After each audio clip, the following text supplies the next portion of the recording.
Lecture 14, The Ecological View of Perception.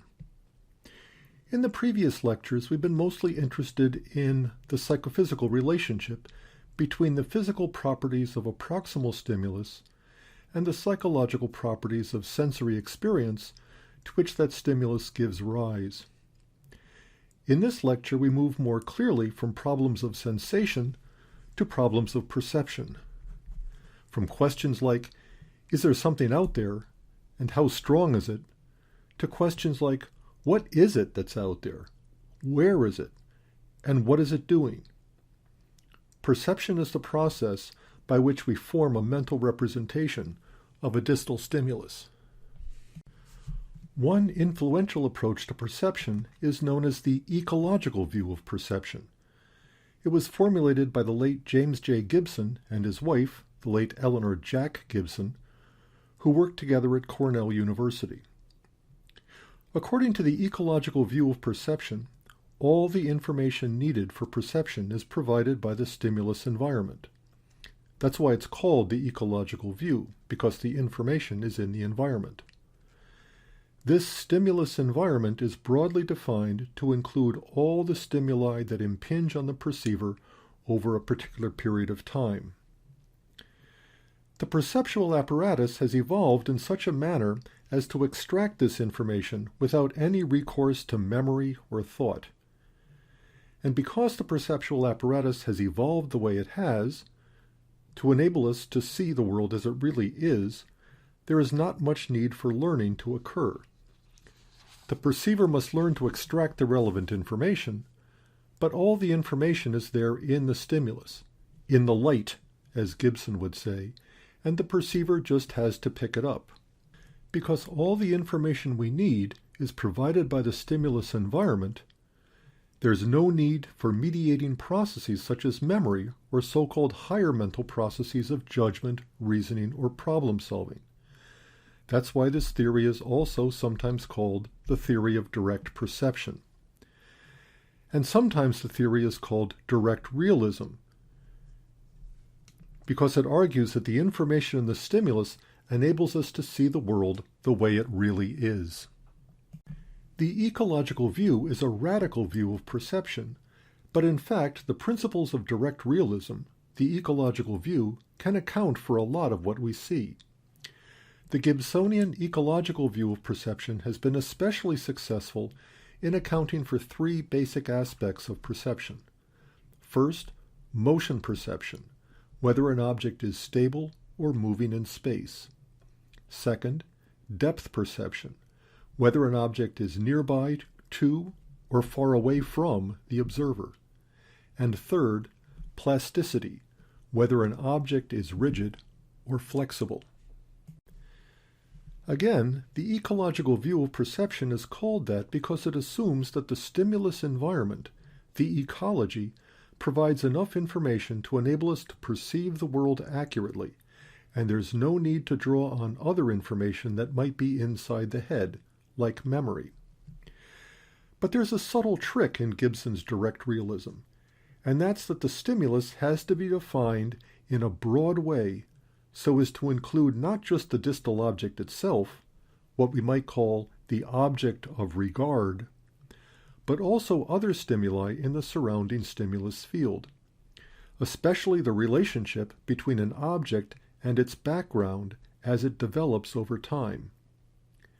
And in addition to the stimulus and its context, important information for perception is also provided by the perceiver's body.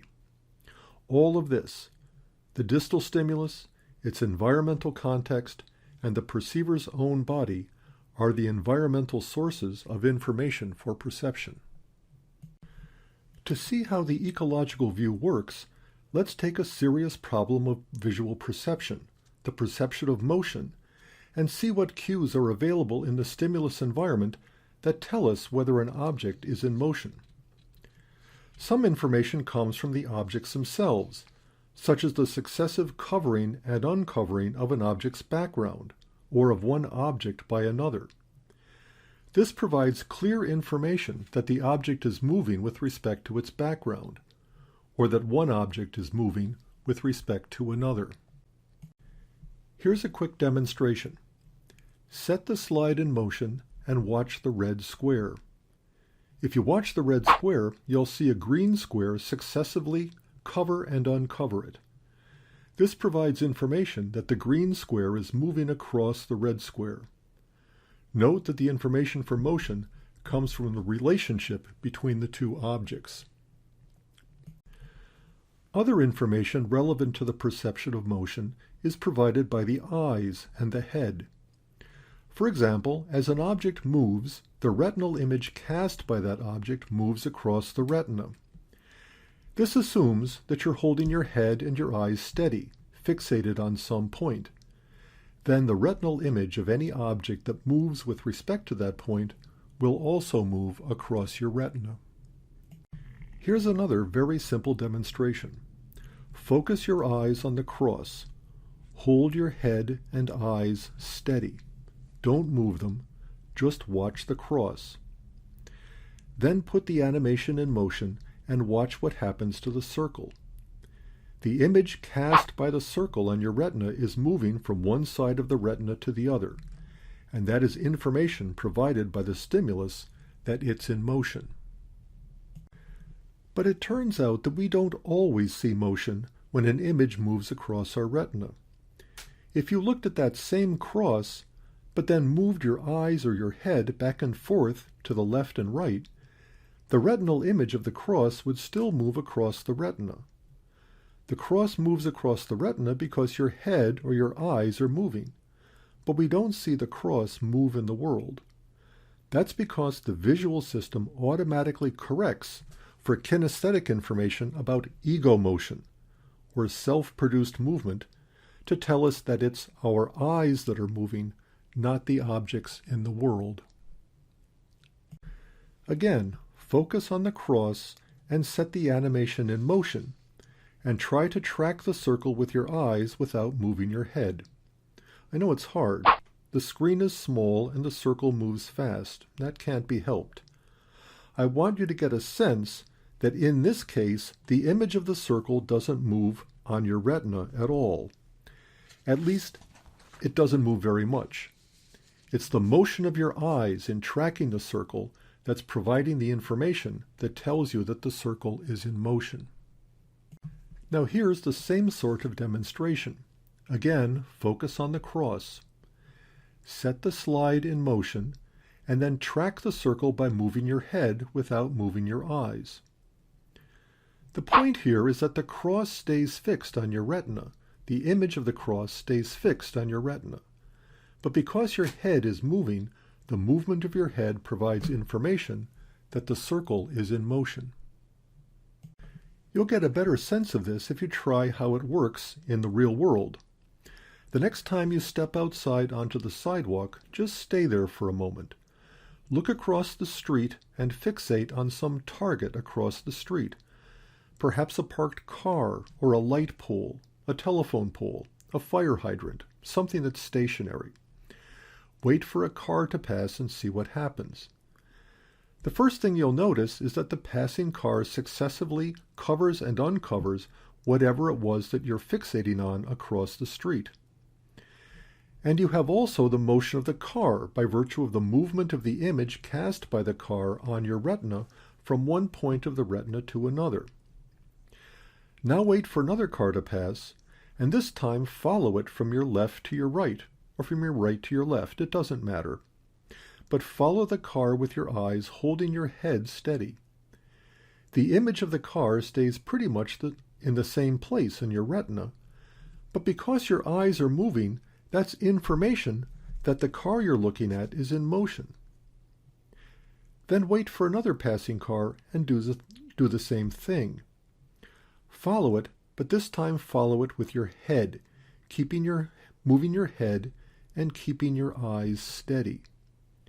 Again, the image cast by the car doesn't move around much on your retina, but the motion of your head is providing information to your visual system that the car is moving.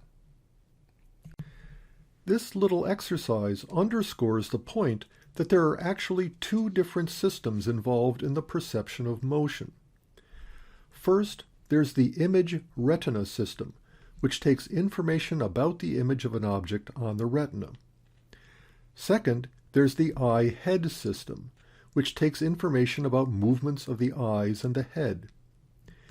Either of these systems can extract information from the environment, broadly defined to include the perceiver's own body, to tell us whether an object is in motion. Sometimes the two sources of information conflict with each other. Here's an exercise. Cover one eye with your hand and then focus the other eye on the cross on this slide. Then very gently push on your open eye with your finger, like your eyelid. You'll notice that the cross seems to move. This is because the retinal image of the cross does move from one spot to another as you press on your eye. But there's no kinesthetic information about ego motion to correct this apparent movement. With only the one source of information, from the image retina system, and no correcting information from the eye-head system, you get an illusory sense that the cross has moved. This little exercise illustrates how the Gibsonian ecological view defines the stimulus very broadly to include all the stimulation that impinges on all of the observer's sensory surfaces. And in this case, the information for motion, the stimulus information for motion, is a discrepancy between the information provided by the image retina system, which shows movement of the image across the retina because the eye's been distorted, and the information provided by the eye-head system concerning the movement of the eyes and the head and the body. So if the image moves across the retina while the eyes and the head remain still, there's a perception of motion. There's a discrepancy between the two systems. When the image remains stationary on the retina, but the eyes and the head move, again, there's a discrepancy, which is information that the stimulus is in motion. You can also get the perception of motion when the image of one object on the retina remains stationary, but the image of another object moves across the retina, or when the image moves across the retina at a different rate than the eyes or the head are moving.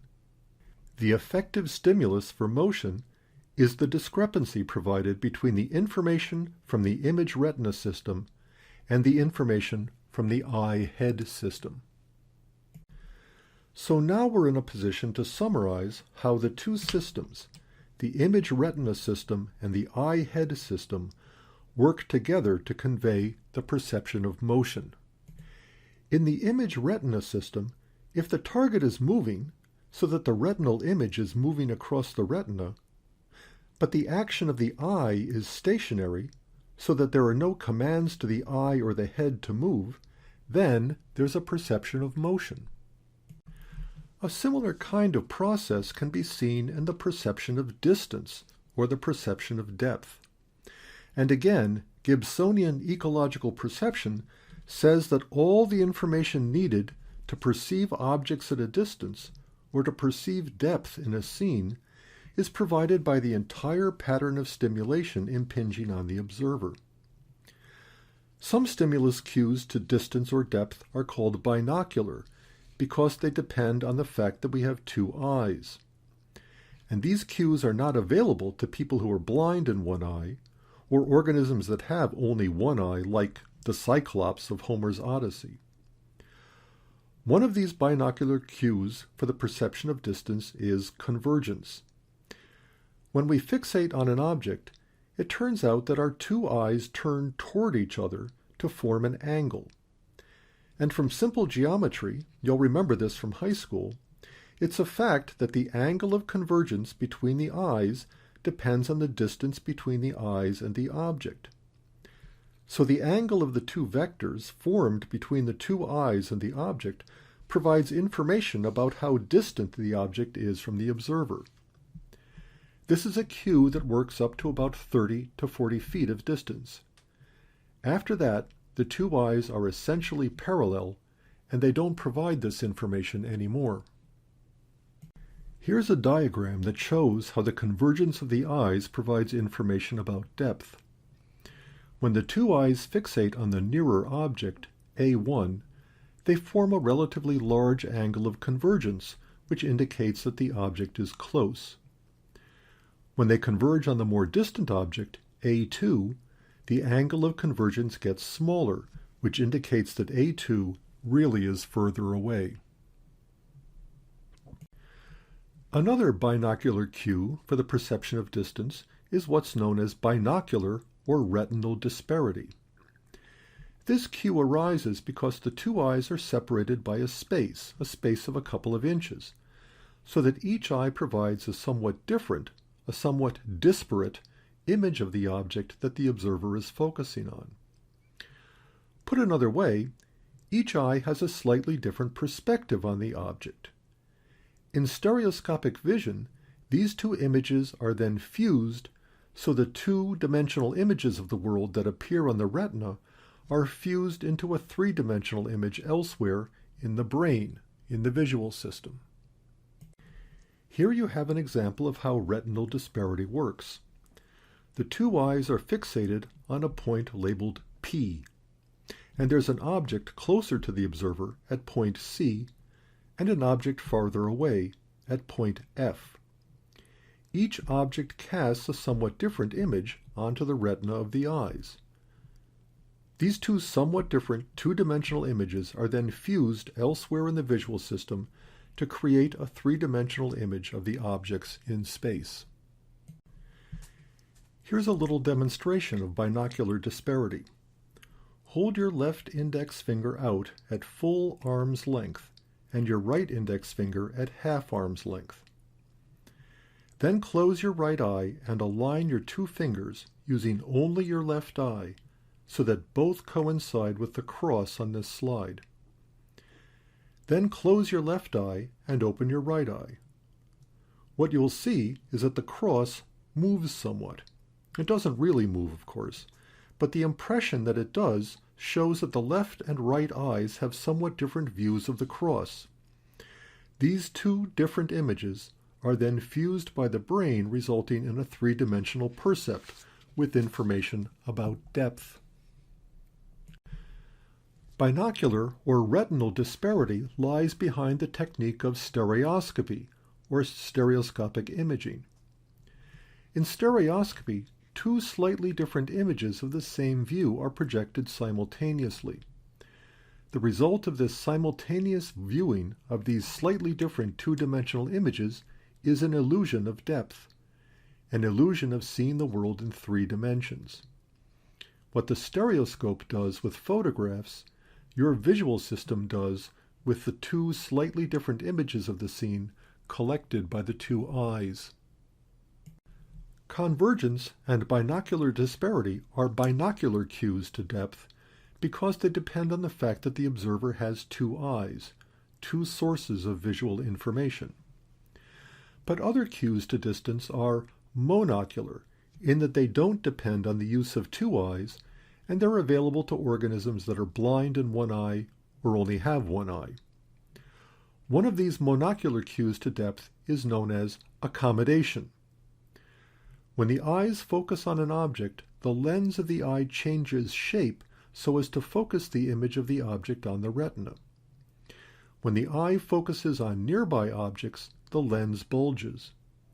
And when the eye focuses on distant objects, the lens flattens. You probably remember something like this from the optics chapter of your high school physics text. This flattening and bulging of the lens of the eye is accomplished by special muscles, which provide kinesthetic feedback to the visual system, much like the feedback that we found in the eye-head system for the perception of motion. Here is a demonstration of accommodation at work. When the eye focuses on a nearby object, the lens thickens, bulges, to create a focused image on the retina. And when the eye focuses on a faraway object, the lens flattens or thins out a little bit. Again, this is just physics. It's just optics. But the point is that the muscles that thicken and flatten the lens provide kinesthetic feedback to the visual system. This information is stimulation that gives rise to the perception of depth. Another monocular cue to the perception of depth is relative size, or the relative size of the retinal image of nearby and faraway objects. Again, this is just geometry, but you can see that the size of a retinal image depends on the visual angle that's subtended by the object. According to the size-distance rule, if the distance from the observer to two objects is constant, then the size of the retinal images will be a function of the size of the objects themselves. But if the size of the two objects is constant, the size of the retinal images will be a function of their distance from the observer. If two objects are the same size, the more distant object will cast a smaller image on the retina than will the more nearby object. Here's another diagram that shows how this works. You've got two trees, one closer to the observer than the other. And just by geometry, the closer object is going to cast a larger image on the retina than the object that's farther away. And that's information that the one object is farther away from the observer than the other object is. Now, of course, logically, there are two possibilities. If two images are of similar shape but different relative sizes, it could be that both are at the same distance from the observer, but one is smaller than the other. Or it could be that both are pretty much the same size, but one is closer than the other. All by itself, of course, the size-distance rule doesn't allow us to distinguish between these two possibilities. But according to Gibson, the choice between these two possibilities, whether they are the same distance but one smaller, or the same size but one closer, is determined by other visual cues to distance that are provided by the objects and their backgrounds. Another monocular cue for the perception of distance and depth is the superposition of one object on another. By this, we simply mean that a nearby object will often cut off a view of a more distant object. So when one object cuts off part of another object, then that's information that the one object is closer to the observer than the one that is cut off. Here's a very simple demonstration of superposition. The red square cuts off your view of part of the blue square, and so you perceive the red square as closer to you than the blue square is. That's superposition. Superposition is sometimes also called interposition. Now, superposition is an obvious cue to distance, but it's also one that was used to great effect in Carte Blanche, a 1955 painting by the Belgian surrealist René Magritte. Here we have a woman riding a horse through a forest, and Magritte has used the depth cue of superposition to create an impossible scene. Magritte often used techniques derived from the study of visual perception, especially the perception of depth and distance, to confound the viewers of his art, as we'll see later in this lecture. By far, the most important of the monocular cues to distance is linear perspective, where a sense of depth or distance is created by the use of converging perspective lines that converge toward a vanishing point. Before the Renaissance, ancient and medieval artists gave the illusion of depth to their paintings chiefly by using the technique of superposition, as seen in this 13th century Madonna and Child. But beginning with the Renaissance, artists used linear perspective to the same effect, to much better effect. A good example of the use of linear perspective in Renaissance art is Raphael's painting of The School of Athens, which hangs in the Raphael rooms in Vatican City in Rome. Here Raphael has painted Plato and Aristotle at the center of the painting, surrounded by a large number of other figures from the ancient, medieval, and Renaissance world, including Michelangelo. But you can see there's a much greater sense of depth in this painting than in the one before. You really have a sense that you're looking into a space. Here's a rough analysis of the use of linear perspective in The School of Athens. You can see that the tiles on the floor create perspective lines, converging perspective lines that lead to the central figures of Plato and Aristotle. So do the columns near the ceiling in the painting. And then individuals arrayed along the perspective lines are perceived as lying at different distances from the observer. And the reason is that Raphael has shortened them so that their size is in proportion to the perspective lines. The figures representing Plato and Aristotle at the center of the painting are not as large as the figure in the midground by the green bar or the figure in the foreground by the red bar. It's this use of converging perspective lines and the foreshortening of the objects along those lines proportionally that creates the illusion of depth. Here's a very early Renaissance painting using linear perspective, Masaccio's depiction of the Holy Trinity in the Basilica of Santa Maria Novella in Florence. Again, you can see the perspective lines in the painted tiles in the ceiling, converging on the center of the figure and creating an illusion that the cross is mounted in a niche that goes back out of the picture plane. This is one of the earliest, if not the earliest, Renaissance painting to use linear perspective to give an illusion of depth.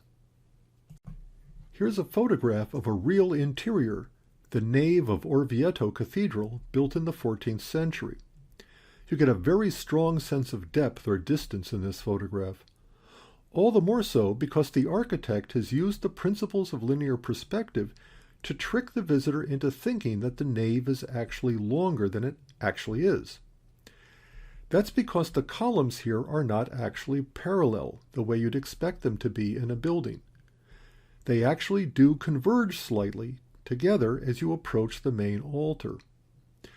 So whereas you would see the convergence of these lines, even if the columns were strictly parallel to each other, the fact that they're not actually parallel uses linear perspective to create an illusion that the building is even bigger than it actually is. An even more striking example of the use of visual perspective, linear perspective, to create an illusion of depth is found in the Church of Santa Maria Novella in Florence. Here again, the columns on either side of the nave are not precisely parallel. They actually are angled in so that they converge slightly on the high altar. But the architect has done this trick one better because the floor of the basilica actually angles up as you walk toward the altar and the ceiling angles down. So you've got two sets of convergences between the columns on either side of the nave and between the floor and the ceiling, all giving rise to an illusion that the basilica, which is very large to begin with, is even larger than it actually is. The Renaissance artists had the idea that a picture frame was like a window, and that the painter should paint scenes as if they were being viewed through this opening, using techniques like linear perspective to create a sense of depth on the two-dimensional painting surface. Magritte played on this idea often in his paintings, such as The Human Condition, where he paints the canvas in the scene being portrayed on the canvas. Here's another example, Magritte's painting The Fair Captive, from about the same time. In his painting The Promenades of Euclid, again about the same time as The Human Condition and The Fair Captive, Magritte really plays with the principles of linear perspective and superposition. Note that the conical tower on the castle on the left side of the painting is identical in size and shape to the boulevard on the right side of the painting. But the tower cuts off our view of the apartment building, and this superposition gives us a sense that the tower is closer to us than the apartment building is, while, at the same time, the boulevard creates linear perspective lines going to a vanishing point, giving us the illusion that it is receding into the distance. Another monocular cue to distance is the elevation of objects with respect to the horizon. If you look out on a scene, you'll notice that distant objects appear closer to the horizon. Here's a simple example of elevation as a cue to distance. The tree on the right is closer to the horizon line and we perceive it as further away from us than the tree on the left. And this isn't just a matter of up or down, that things that are higher appear further away than things that are lower.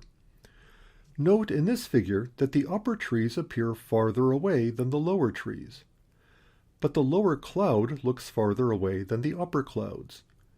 That's because the upper trees and the lower cloud are both closer to the horizon.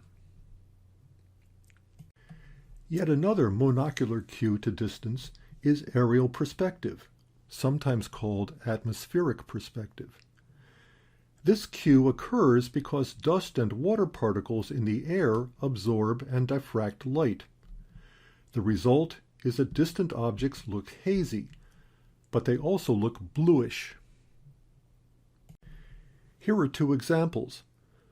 The Blue Ridge Mountains in the Appalachian area of the United States and Lake Atitlan in Guatemala. Notice in the photograph of Lake Atitlan that the mountains are actually green, but the more distant mountains look blue, and that's a result of aerial or atmospheric perspective. The Blue Ridge Mountains are an interesting case. They look blue because they're in the distance by virtue of aerial perspective. But in addition, the trees give off a sap that gets into the air and diffracts light even more, making them look even bluer.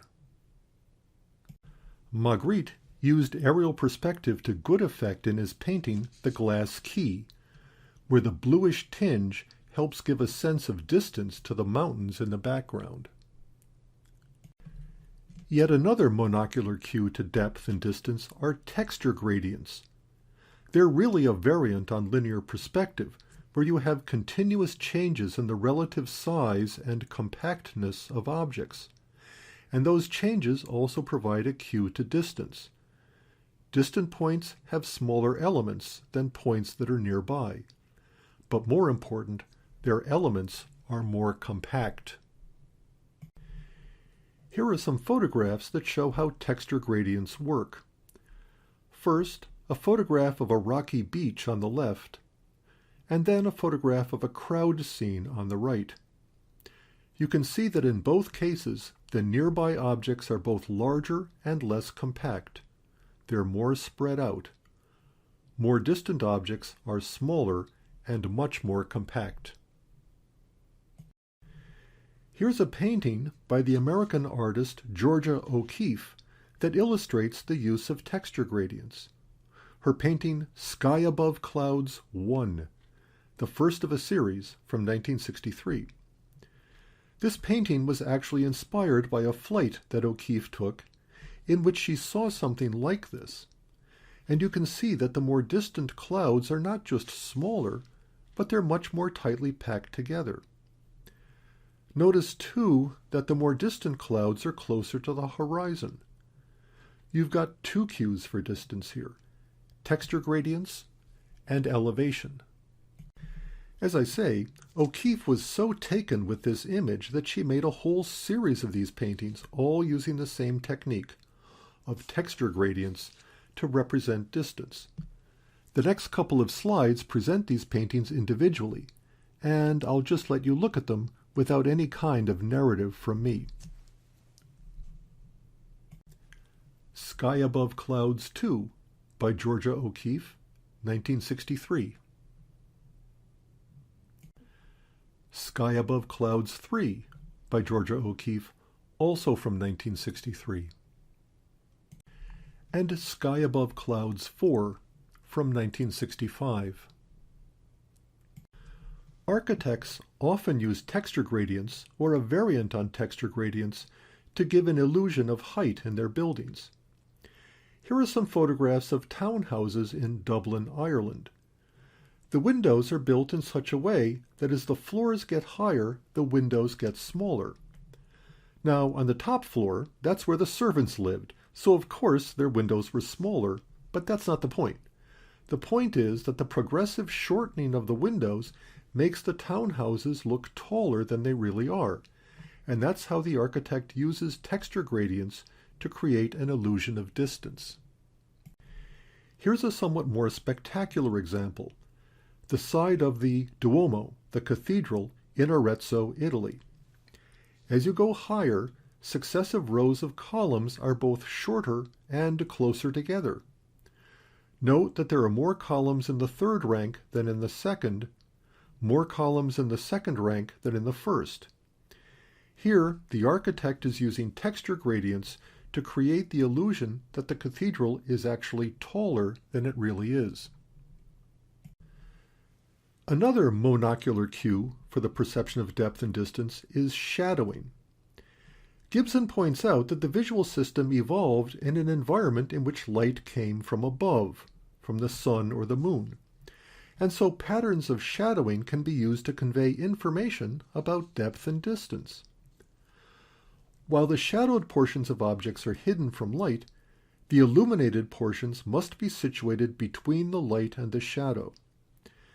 Therefore, if we know the location of a light source, the patterns of light and shadow in the visual field mark the relative distance of objects from the light, and therefore from the viewer. Here's a classic demonstration. Again, the human visual system evolved in an environment in which light from the sun or the moon illuminated objects from above. Therefore, in this picture, the top row of circles look like bumps in their surface with their centers closer to the observer, while the bottom row looks like dents in the surface with their centers relatively far from the observer. Of course, it's all a flat piece of paper, but it looks like bumps and dents because of the pattern of light and shadow. You can see this clearly now if we simply flip the picture over, flip it 180 degrees. Then the top row looks like bumps and the bottom row looks like dents. Again, whether a surface looks concave with dents or convex with bumps is a matter of the pattern of light and shadow. Shadowing is a cue to distance and depth. Here's a real-life example from the city of Philadelphia. This street surface is flat, but there have been pieces of plastic embedded in the surface of the street, painted with light and shadow in such a pattern as to make it appear that there are these triangular objects emerging out of the surface of the street. It was intended as a means of traffic control, but in fact it did its job all too well. And the very appearance of these things on the street actually caused an increase in traffic accidents as drivers braked suddenly to avoid what they thought were these objects in the street. All the monocular cues to depth and distance that we've talked about so far are also known as pictorial cues. They're the kinds of cues that artists and architects use to convey or to exaggerate depth and distance in their works of art. That's why they're called pictorial cues, and that's why I've used a lot of examples from art and architecture to illustrate these cues, and to help you connect the psychology of visual perception up with things you may see in art galleries or when you're traveling. Putting the perception of motion together with the perception of depth or distance, it turns out that there are also cues from motion that provide information about the depth or distance of objects in the environment. Chief among these are motion parallax and optic flow. Motion parallax refers to the differences in motion produced by objects at different distances, relative to the viewpoint of a moving observer. So, as this bicyclist moves from right to left, the world seems to move backwards from left to right. That much is pretty obvious, I think, but it's actually more interesting than that. Assume that the bicyclist fixates on the tree in the middle distance. Objects that are closer, like the cow, will appear to move in the opposite direction, but objects that are farther away, like the mountain, will do so more slowly, and may actually appear to move in the same direction as the bicyclist. Thus, the speed and direction of apparent motion of objects, created by a moving observer, is a clue to the distance of those objects from the observer. Astronomers, by the way, use a similar principle to infer the distance of stars. Here's a little demonstration of motion parallax. Hold your 2 index fingers out in front of your nose, one at full arm's length and the other one at about halfway, just like you did in the demonstration earlier of retinal disparity. Now close your right eye and align your fingers with this cross. Keeping your hands still, slowly move your head to the right. When you do this, you'll see that both of your fingers appear to move in the opposite direction, toward the left, with the closer finger moving leftward farther and faster than the more distant finger. Now repeat the action, but this time move your head to the left. This time your fingers will appear to move to the right. Optic flow refers to a different kind of movement of images across the retina as an observer moves around an environment. If you're a pilot landing an airplane, objects appear to diverge outward from a convergence point directly in front of you. And if you think about it, this follows from the principles of linear perspective. Objects that are close by, like the near end of the runway, diverge very quickly compared to distant objects, like the far end of the runway. Similarly, if you're in the rear car of a train looking out the back window, objects appear to converge inward towards the convergence point. And again, nearby objects appear to go by quickly, while faraway objects don't appear to move much at all. So, in both cases, the relative velocity of images across the retina is a cue to the relative distance of the objects. If you want to simulate optic flow, just walk down a long hallway and watch what happens to the doors, windows, or lockers that line the corridor. Now repeat the process walking backward, but be careful not to trip or bump into anything. Here is a chart summarizing how the various cues for depth or distance are organized. Some cues are ocular in nature, in that distance information is provided by feedback from the muscles in the eyes. Other cues are optical in nature, in that information about distance is provided by the light that falls on the retina, provided by the retinal image, not by the eyes.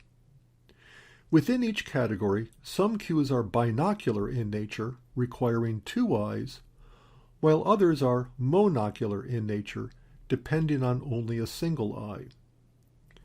Convergence is an ocular cue because the information is coming from the muscles that turn the eyes to focus on an object.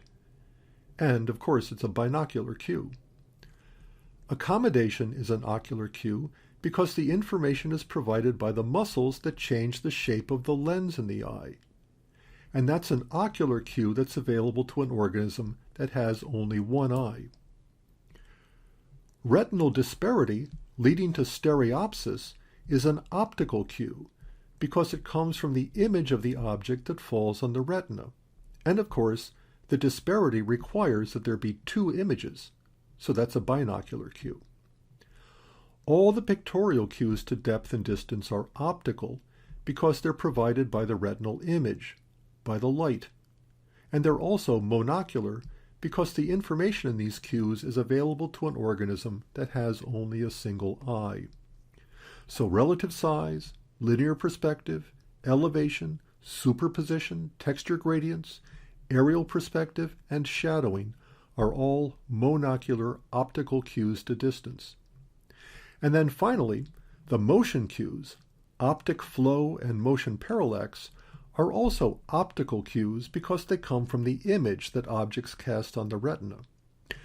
And they're also monocular because you don't need 2 eyes to get either of these phenomena. According to Gibson's ecological view of perception, all these cues provide information about depth and distance. In fact, all the information the organism needs to perceive depth and distance is available from the entirety of the stimulus environment, either from the light in terms of optical cues or from the eyes in terms of ocular cues. Now, with our understanding of the cues for motion and depth perception under our belts, we're in a position to summarize Gibson's ecological view of direct perception.